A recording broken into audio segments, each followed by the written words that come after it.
Eating is something we love, something we treasure, and something that connects to everyone.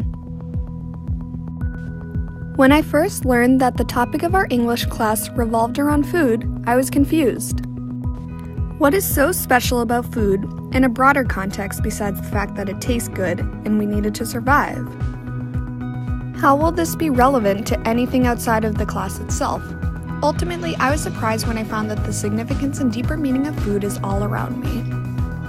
During spring break, my family decided to go skiing and take a drive up to the White Mountains. While we were driving around, we decided to stop at the Omni Mount Washington Resort in Bretton Woods, New Hampshire to grab a bite to eat. Little did I know, this pit stop would reveal many connections to the topics of our classes here as well as my own experience with food.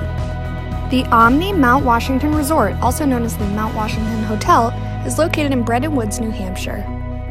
It overlooks Mount Washington and is a popular tourist destination for those visiting New Hampshire. The hotel was constructed by Joseph Stickney between 1900 and 1902 and cost about $1.7 million in total to build.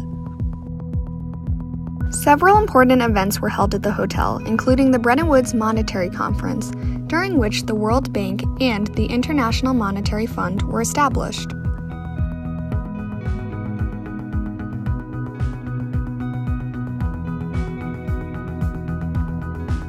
Guests would arrive to the Grand Hotel from Portland and Boston and were brought up to the hotel in horse-drawn carriage and eventually motor vehicles.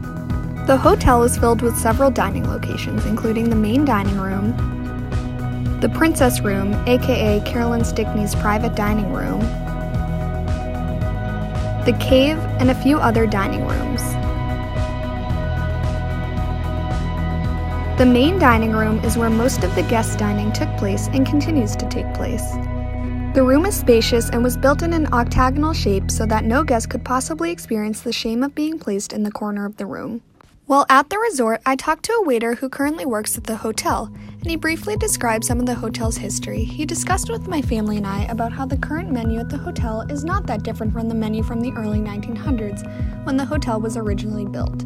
If anything, he mentioned that the menu has simply adapted with the times, but you can still find some core ingredients and dishes incorporated on the current menu that were also included in the original menu.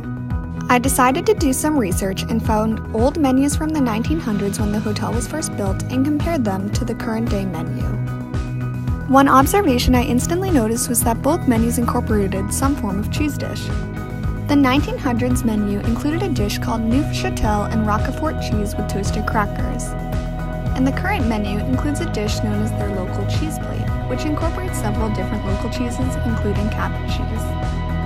I also noticed that both menus included a lot of fish and seafood dishes, which is quite interesting because Bretton Woods is not located along the coast. The seafood dishes on the 1900s menu included little necks, oyster cocktail, and fried fillet of sole. The seafood dishes on the current menu include seared scallops, coastal chowder, salmon tartare, cranberry-crusted Bay of Fundy salmon, and pan-seared halibut. Finally, both menus incorporate a variety of meats into their menus. One popular meat that appeared to be added to both menus is lamb. The current menu has two dishes that incorporate lamb: Moroccan spiced lamb shank with lemon mint couscous and lamb lollipops with a mint fig compote. I found it very interesting how all three dishes not only included lamb, but they also incorporate some sort of mint aspect into the dish. After reviewing the two menus, I had to agree with the waiter. Both menus are different due to the necessity to keep up with the current delicacies and trends. However, the current menu still incorporates many of the same ingredients and food groups as the old menu. This got me to thinking about my own experience with food. My mom has talked to me numerous times about how there are some dishes her and my dad cook for me and my brothers now that she used to eat as a child. My experience with food and the menus at the Mount Washington Hotel left me wondering if any of the dishes my parents make for us now that they used to eat as kids are different from when they were little, or if they've stayed relatively the same. The dish that instantly came to mind are bellinis, a Lithuanian potato pancake dish that my mother's Lithuanian father used to cook for her when she was little, and my father cooks for my siblings and I now. My mother explained how her father made the potato pancakes for her and her siblings when she was younger, and it was one of the few things that he ever cooked for them, along with a few other Lithuanian dishes. She used to eat bellinis with applesauce and bacon, which differs from our family now as my dad typically cooks the bellinis for us for breakfast on the weekends.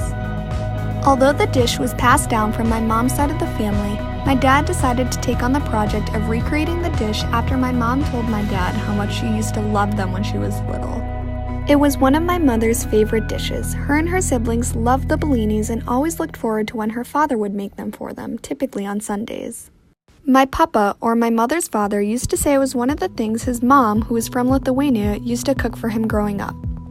My mother explained how where she never got to meet her grandma because she had died by the time she was born, it was nice to have the bellinis to connect her family to her father's past and their Lithuanian roots.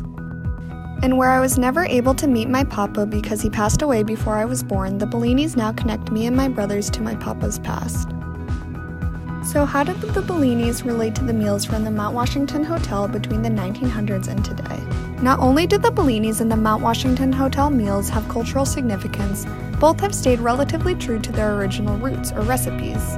My papa used to make the bellinis with potatoes, eggs, flour, salt and pepper, and then fried them in bacon grease. My dad stays relatively true to my papa's recipe.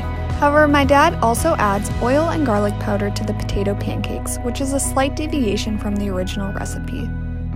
Similar to my mother's experience, my father usually surprises us with the bellinis on the weekends, typically on Sunday, just like my papa did for my mother and her siblings. However, it was interesting to learn that the bellinis were a dinner dish for my mother, however now they are a breakfast dish for my brothers and I. Overall, it was interesting seeing how the topics from our English class this year could be related to my own personal experience with food as well as new experiences. The menus from the Mount Washington Hotel, as well as my family's experience with the Lithuanian dish bellinis, reveals how food can adapt over time, but they can still stay true to their roots. Dishes tend to carry a story or some sort of cultural significance with them, and although they may adapt over time, the stories are carried on and expressed through each dish.